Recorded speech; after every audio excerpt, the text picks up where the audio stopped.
you for tuning in to these changing times. The topic today, you can begin again. And you know, most of us think at a certain time and period in our life when the numbers begin to get bigger, we seem to think that we can't do the things we once done when we was much younger. But sometimes the Lord give us a period of training, a time to learn how to survive. And when you begin to take everything in your own hands without the leaderships, most of us think that we can make it on our own and do things without the help of God. And when you fail to succeed, and then you ask yourself, what happened? Everything went wrong. But Jesus said in the 6th of Matthew, seek first the kingdom of God and his righteousness, and all things shall be added unto you. Because without God, you can't make it. You need his help to lead you and guide you in the right direction. We was reading about Abraham. The Lord said to Abraham these words, get out of your country, from your family, and I will make you a father of a great nation. I will bless you and make your name great. And you shall be a blessing. And I will bless those who bless you, and I will curse those who curse you. And in you, Abraham, all families of the earth shall be blessed. So Abraham departed as the Lord had spoken to him, and taken with him his nephew Lot and his wife Sarai. And he departed, and he was at the age of 75 when he made this change, depart from Haran. And he had gathered the people whom he required to follow him, and departed to go to the land of Canaan. That's in Genesis 17:1. And when Abraham was 99 years old, the Lord appeared to Abraham and said to him, I'm God Almighty. Walk before me and be blameless. And I will make my covenant between me and you will multiply exceedingly.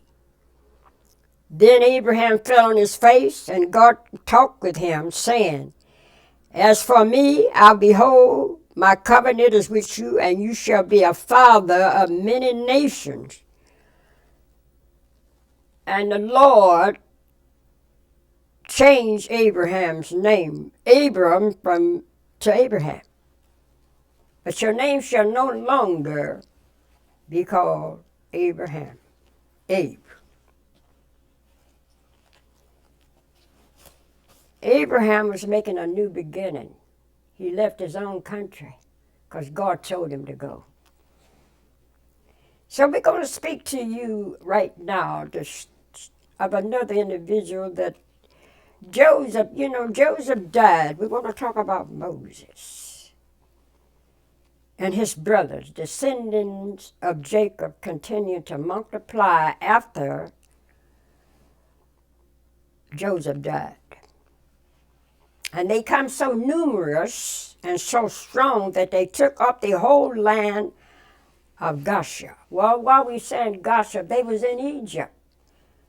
So Joseph brought them to Egypt. And as they brought there, they were Hebrews, Israel, children of Israel. They were left. And all of Joseph's people died. The families, and so their children was left in Egypt.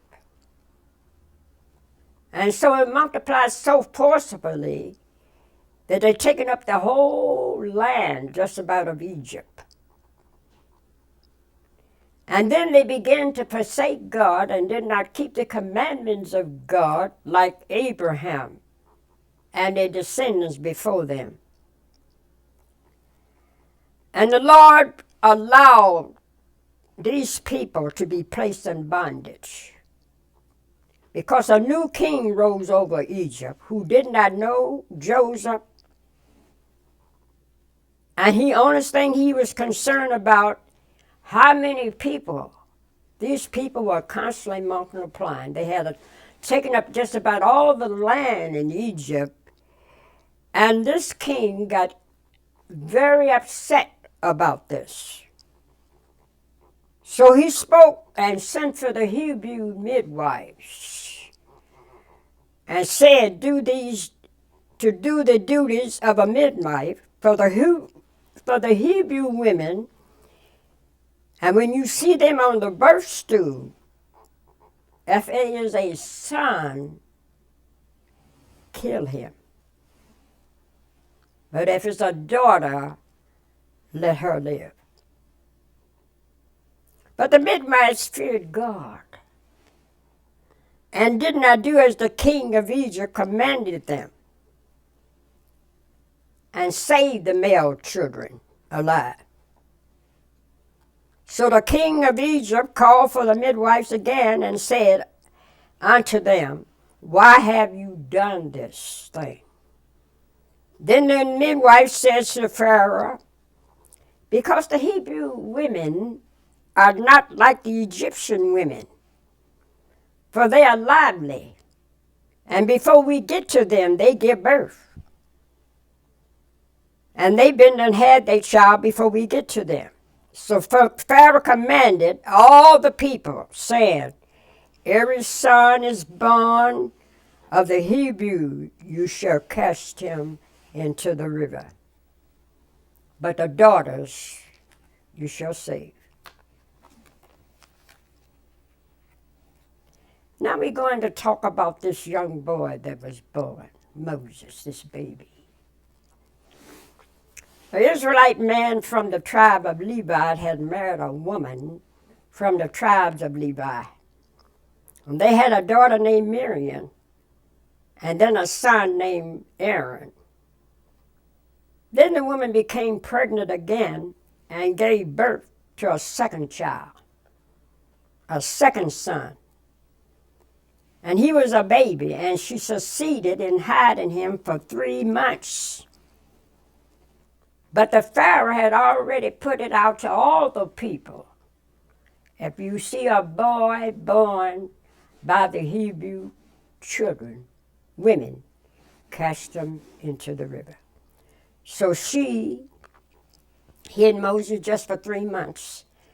And when she see she couldn't hold him hide him any longer, she made a basket out of weeds and coated with tar and pressed it to make it tight, watertight, and put the baby inside the basket before sunrise.